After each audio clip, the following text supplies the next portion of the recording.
Hey, what's up, everybody? It is Tater Thoughts. I know I have not been on here for a couple of minutes, but that's because, well, life gets in the way. Been watching them Lions whip some booty. Go Lions. I hope they can do what they need to do with this, get into Super Bowl. I think it's highly unlikely because, well, we have problems with our defense, most namely in our secondary, and I don't think our defensive coordinator is really the greatest coordinator that we can have. I think the rest of the team's doing well. I think um, Dan Campbell, the new ownership over the last couple of years is really, actually, I think we're way farther ahead than what we should be anyways. So, but that's not the point of this conversation. The point of this conversation today is DeSantis is out. DeSantis is out. Trump is looking up. All that's really left is Nikki Haley. Chris Christie's out. Ramaswamy's out. And with the exception of Chris Christie, I think they all endorsed Trump, which is pretty big surprise because Trump was pretty hard on DeSantis. DeSantis was supposed to be Trump without all the baggage, but he turned out to be just bad advisors, really bad advisors when it comes to uh, issues to choose from. I think we've talked about it before. America does not care about abortion. Stay away from it. In fact, Kansas and Ohio, both pretty much red states, especially Kansas, they overwhelmingly enshrined abortion into either law or constitution. So if you're not going to win that in Kansas, you're definitely not going to win that nationally, and that's where he kind of screwed himself. And Nikki Haley has kind of cast herself as more of a libertarian in that sense. Trump, unstoppable. I thought for sure with all the indictments coming down and everything that at least somebody would have, close to election time, came close to doing something against them. I think Nikki Haley's got the best shot. All the establishment Republicans, which I'm not a huge fan of because I am more libertarian, but they're all really, the super PACs are kind of throwing money to Haley because whether you like Trump or not, and I love his policies, hate his mouth sometimes, but he gets himself in trouble. And guess what? He might be going to jail or prison before this election is over. And then what? There'll be a big constitutional crisis. So whoever he picks as a running mate is going to be hugely important this time. Let's go ahead and get in a little bit to some polling here, just to kind of give you an update of the state of the race. It's really not changed much. Rasmussen reports not a huge, I don't think a great polling. They don't go to extremes though. You'll never see him, but has Biden approval at 43%, as you can see. This is from 538. They kind of get all the polls together. General election, Trump, morning consult, registered voters, not likely voters, which usually favors Democrats, registered voters. 45-40 Trump is winning Biden. Biden is a very flawed candidate.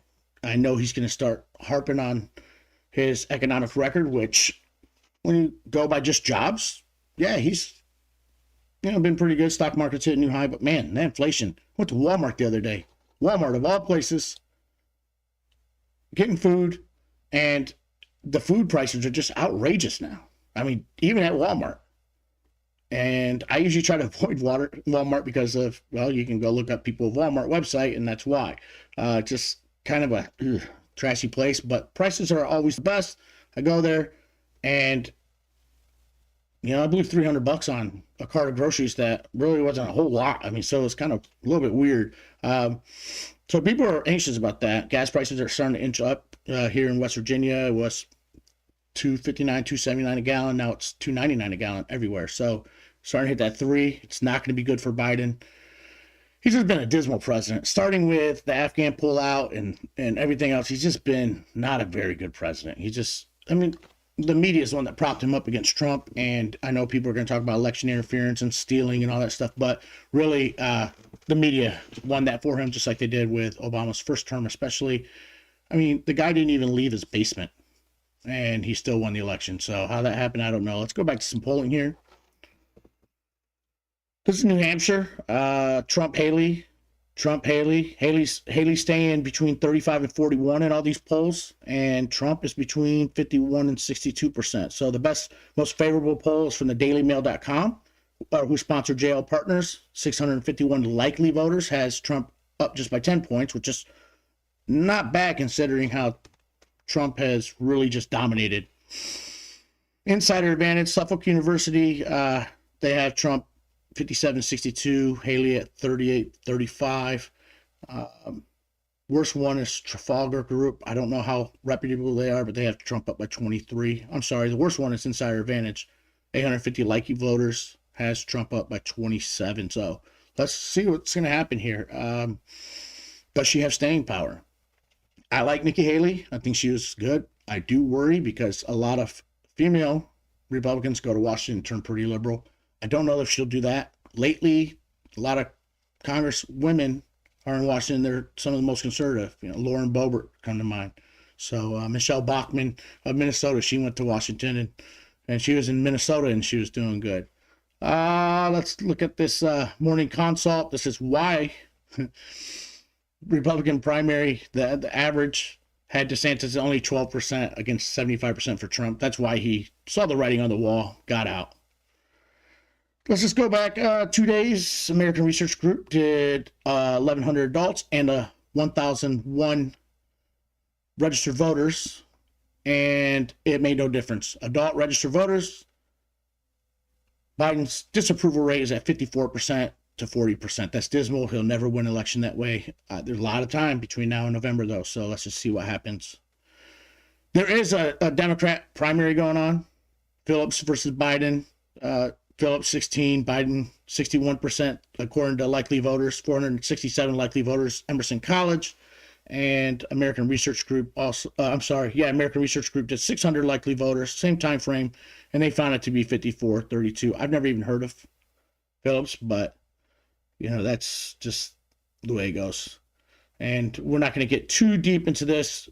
Donald Trump favorability among Republicans, 81%. That's a solid favorable rate among Republicans. I would give him, if they asked me this poll question, I would give him a favorable rating, but it would be like on a scale of 1 to 10, 10 for policy, 3 for mouth and criminal conduct and all the other stuff that's going around. But, if you don't like, if you disagree, obviously like and subscribe to this and then get into the comment section. Let me know what you think.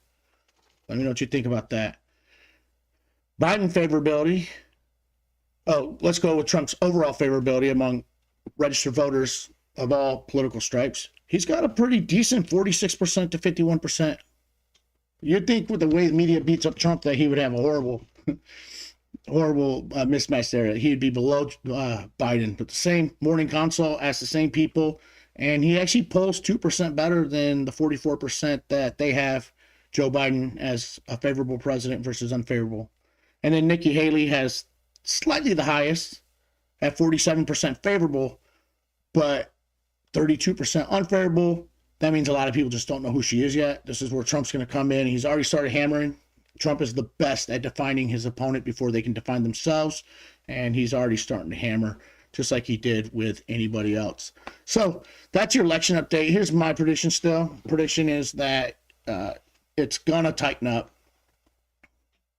If Haley does decent in New Hampshire, is it tonight or tomorrow night, then I think that it could tighten up as we go. But ultimately, Trump's going to win, and Biden's going to win his nomination. It's going to be Trump versus Biden all over again.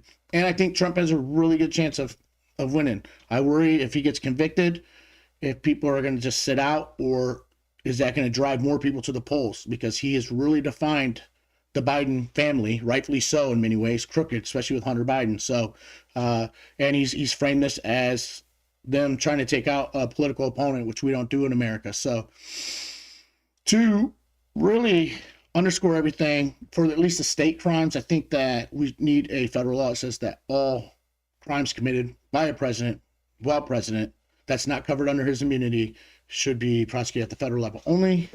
That way, people can pardon them. We set a bad precedent. Now, how many people are going to go after the Bidens? How many Republican states now are going to have state charges against that? Because a state charge cannot be pardoned except for by that governor in most cases. So I think Democrats always shoot themselves in the foot this way. So we'll see what happens here. We'll see how the media is. It looks like most people aren't listening to the media anyways. I did a former podcast, but that has been today's Tater Thought. Make sure that you go and like and subscribe and comment in the comment section.